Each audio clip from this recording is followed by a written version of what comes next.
کلام مقدس نئے عہد نامہ میں سے دوسرا کرنتھیوں اس کا 5واں باب۔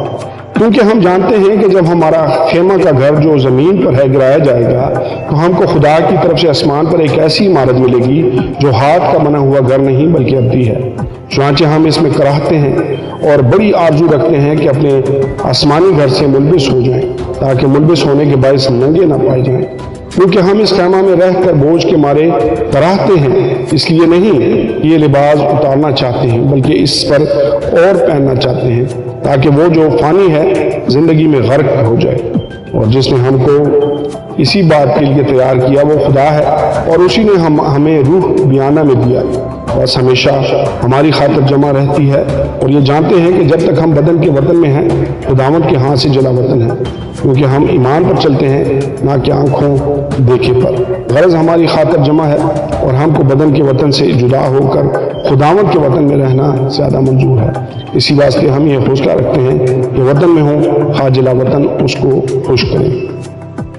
کیونکہ ضرور ہے کہ مسیح کے تخت عدالت کے سامنے جا کر ہم سب کا حال ظاہر کیا جائے، تاکہ ہر شخص اپنے ان کاموں کا بدلہ پائے جو اس نے بدن کے وسیلہ سے کیے ہوں، خواہ بھلے ہوں خواہ برے، مسیح کے وسیلہ سے خدا کے ساتھ میل ملاپ۔ بس ہم خداوند کے خوف کو جان کر آدمیوں کو سمجھاتے ہیں، اور خدا پر ہمارا حال ظاہر ہے، اور مجھے امید ہے کہ تمہارے دلوں پر بھی ظاہر ہوا ہوگا۔ ہم پھر اپنی نیکنامی تم پر نہیں جتاتے، بلکہ ہم اپنے سبب سے تم کو فخر کرنے کا موقع دیتے ہیں، تاکہ تم ان کو جواب دے سکو جو ظاہر پر فخر کرتے ہیں اور باطن پر نہیں۔ اگر ہم بے خود ہیں تو خدا کے واسطے ہیں، اگر ہوش میں ہیں تو تمہارے واسطے، کیونکہ مسیح کی محبت ہم کو مجبور کر دیتی ہے، اس لیے کہ ہم یہ سمجھتے ہیں کہ جب ایک سب کے واسطے ہوا تو سب مر گئے،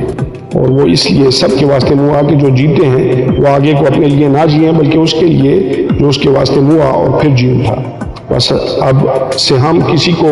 جسم کی حیثیت سے نہ پہچانیں گے، ہاں اگرچہ مسیح کو بھی جسم کی حیثیت سے جانا تھا مگر اب نہیں جانیں گے۔ اس لیے اگر کوئی مسیح میں ہے تو وہ نیا مخلوق ہے، پرانی چیزیں جاتی نہیں، دیکھو وہ نہیں ہوگی، اور سب چیزیں خدا کی طرف سے ہیں، جس نے مسیح کے وسیلہ سے اپنے ساتھ ہمارا میل ملاپ کر لیا اور میل ملاپ کی خدمت ہمارے سپرد کی۔ مطلب یہ ہے کہ خدا نے مسیح میں ہو کر